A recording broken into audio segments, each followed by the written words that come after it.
masal anlat baba, içinde bütün oyunlarım. Kurtla kuzu olsun, şekerle bal. Baba bir masal anlat bana, içinde denizle balıklar. Yağmurla kar olsun, güneşle ay.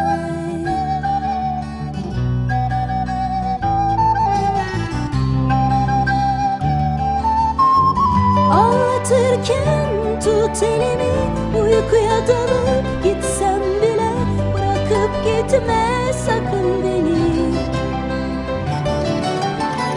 Anlatırken tut elimi, uykuya dalıp gitsem bile bırakıp gitme sakın beni.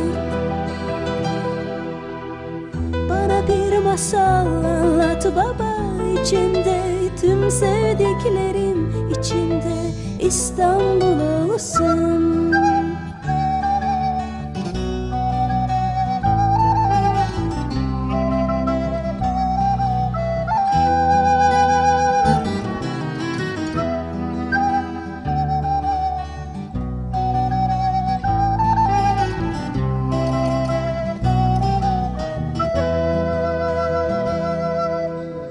Bana bir masal anlat baba, içinde bütün oyunlarım.